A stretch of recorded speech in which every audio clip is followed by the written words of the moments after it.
आज हिंदी के क्लास में हम लोग शब्द रचना के अनुसार शब्दों का वर्गीकरण पढ़ेंगे।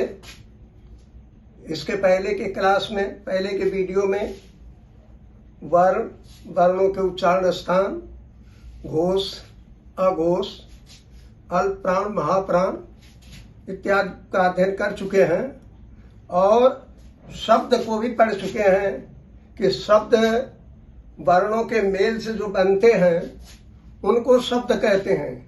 इसके पहले भी आप देखेंगे शब्द के भी दो भेद थे, सार्थक और निरर्थक। यानी वर्णों को मिलाने से अगर उसका कुछ अर्थ आता है तो उसको सार्थक कहेंगे। जैसे यहाँ हम लिख दें न और ल, ये देखिए न लिखें और इसमें ल लिख दें और दोनों को मिला दें तो ये नल, ये एक सार्थक शब्द है। लेकिन अगर इसी को ल पहले कर दे न बाद में लन तो इसके कोई माने नहीं होता, इसको कहेंगे निरर्थक शब्द। अब यहाँ हम देखेंगे कि रचना या बनावट के अनुसार शब्दों के कितने भेद होते हैं वो आपको स्पष्ट दिखाई दे रहा होगा। 1 2 3 यानी रूढ़ शब्द जिसको मूल शब्द कहते हैं, दूसरे को कहते हैं योग शब्द या विशेषण आ जाए यौगिक शब्द जिसमें लिखा है सार्थक शब्दों के मेल से बने शब्द, और तीसरा है योग रूढ़, यानी योग भी है और रूढ़ भी है, इन दोनों के मेल से जो बनेगा उसको कहेंगे योग रूढ़। अब इसमें फर्क क्या है? इसमें फर्क क्या है कि मूल शब्द को अगर हम तोड़ देंगे, इसके वर्णों को अलग कर देंगे तो फिर इसका कोई अर्थ नहीं रह जाएगा। जैसे यहाँ देखिए न अलग कर दे, ल अलग कर दे, कुछ नहीं रह जाएगा। यहाँ देखिए है हाथ, अलग अलग कर दे तो इनके माने कुछ नहीं होगा।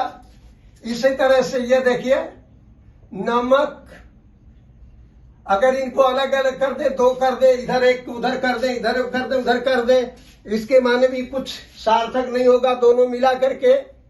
अब ये आप देखेंगे कि इनको कहते हैं, ये मूल शब्द है। यहाँ हमने लिखा जैसे हाथ है, बाघ है, चिड़िया है, नदी है, पहाड़ है, पुस्तक है, घर है, ठीक है, इसको कहेंगे हम मूल शब्द।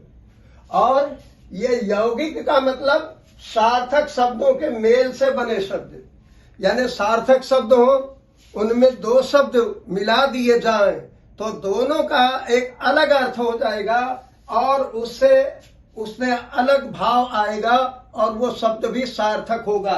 जैसे यहाँ देखिए चाय वाला, चाय एक अलग चीज है, सार्थक शब्द है, वाला एक अलग सार्थक शब्द है, लेकिन यहाँ चाय वाला कर देने से उसका अर्थ हो गया चाय बेचने वाला व्यक्ति। उसी तरह बाल रूप, बाल रूप, श्री कृष्ण के बाल रूप का वर्णन किया है सूरदास जी ने, बड़ा ही मनोहारी। तो बाल रूप, बाल अलग है, रूप अलग है, दोनों का अर्थ अलग है, लेकिन एक साथ कर देंगे बाल रूप तो उसका अर्थ अलग हो जाएगा। उसी तरह मन मोहन, मन अलग सार्थक शब्द है, मोहन अलग सार्थक शब्द है, लेकिन मन मोहन का मतलब हो गया मन को आकर्षित करने वाला।